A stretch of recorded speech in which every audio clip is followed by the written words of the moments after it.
Welcome back. Danica Di Giorgio, of course, coming up at the top of the hour with Prime Time. Now, you know governments are in desperate trouble and desperate for tax revenue when they start raiding the dead. I shouldn't laugh, but that's exactly what Australia's worst state government, the Allan government in Victoria, is doing.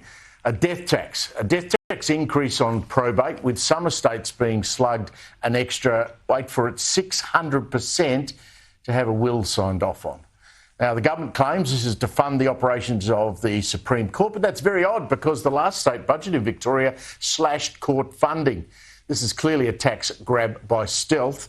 And of course, Victorians are paying more in property and company taxes than anywhere else in the nation. For more on this, we're joined on this Friday night by Victoria's Shadow Finance Minister, Jess Wilson. Jess, welcome. Thanks. Am I right? Tax by stealth? Absolutely. This is a death tax by stealth. And what we're seeing here is an Allan Labor government absolutely desperate for any money they can find to pay for their record debt.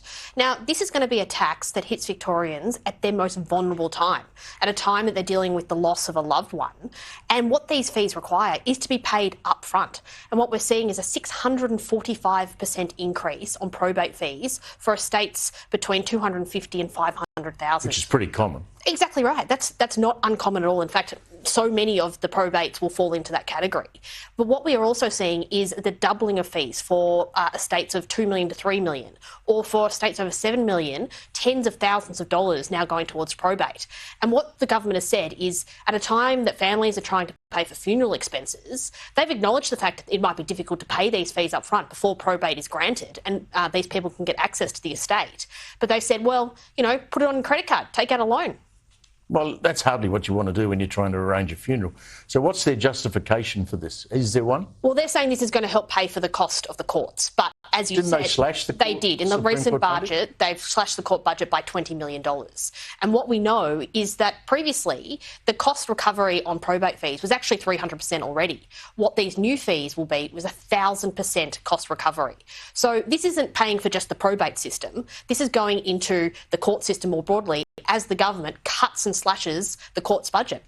How do we compare with other states? I mean, because clearly one of the things that I think is happening in Victoria, anecdotally, but there'll be some statistics eventually, that these state taxes on people, and we can start with things like land tax, sales tax, company tax, are driving people out. We're going to have a net negative on population growth. People are going to flee. How do we compare probate-wise? I've never checked it. I mean, worst thing in the world. Who goes and checks what probate is? Well, and it's not something people think about because previously the fees have been what you would think is quite reasonable. A couple of $100. A couple of $100, and particularly for those smaller estates, quite insignificant in the scheme of things. But now that's not going to be the case, and we're not going to be competitive with other states. The state government has introduced new tiers. The $7 million category, for example, of a state is a new tier. That's over $16,000 that people will be paying to have probate granted before they can get access to the estate. And as we know, these are people who are dealing with the loss of a family member, the loss of a friend, and now they're going to be grappling with these extraordinary charges. This is simply a death tax by stealth. If I go back to the death of my father, which was traumatic, and you don't think about probate, but you have expenses like funeral services, memorial services, all of the things that go with a relative passing. Last thing you need is a whack on top. How much does this say about how broke Victoria is? Oh, I think this speaks volumes as to how broke the government is and how desperate they are for cash at any opportunity. And we've seen in recent weeks the dumping of reports, annual reports from across government agencies that show the debt right across the government sector. Whether that's the public insurer, whether that's Victoria Police, debt is mounting in every single agency, and Victorians are paying the price for that. Well, they did one of those classic take the trash out on a Friday afternoon exercises. And how many reports did they dump at once? They dumped over 180, but what's more concerning, Steve, is that they actually held back over 130 reports. And what those reports were all the health agencies, all the hospitals. So we've got a health system in crisis in Victoria. Yep. And of the 76 health services, not one annual report was produced on the day it was required to be produced. What do you suspect that would tell us if we had them?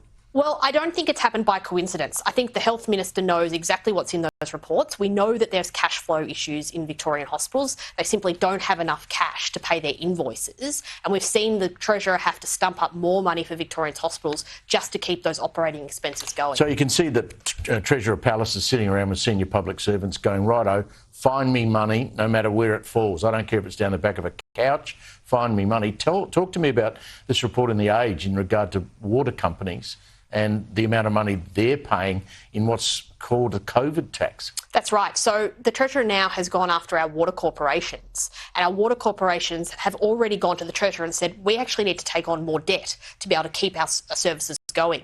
And he's gone and said, I want capital repatriations, I want dividends, and now efficiency payments as part of paying down what they call their COVID debt plan.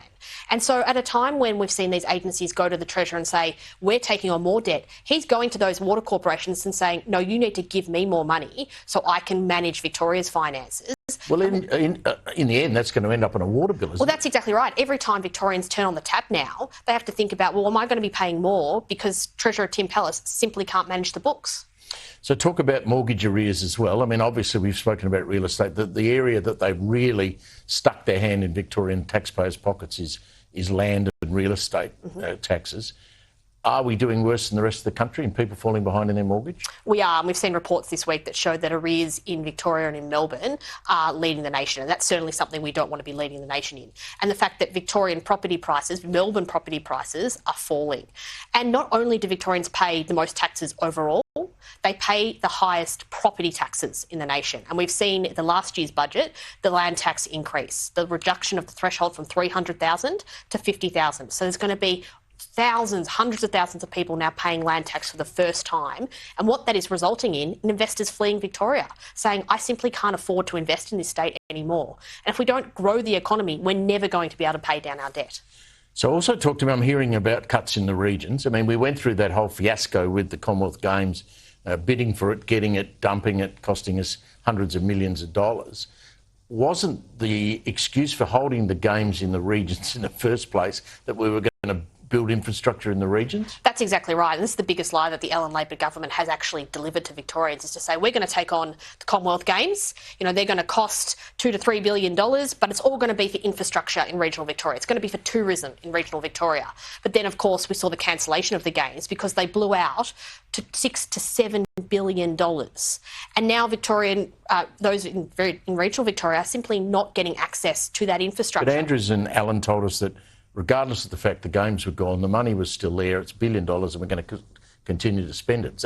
Do we believe that? No, we know this is a city-centric government. Whether it comes to their new planning changes, trying to make sure that we're building these apartment towers in central Melbourne and established suburbs, forcing more people into Melbourne, spending money there rather than infrastructure in our growth areas or in the regions. Look at the road budget, a 16% slashing of our road budget in regional Victoria. Talk to anyone who goes into the regions, they talk all the time about the shocking potholes, the dangerous roads. We see that budget slashed all the time. Yeah, I'm driving to Adelaide next week. I'm not looking forward to the roads. Well, be safe on the roads.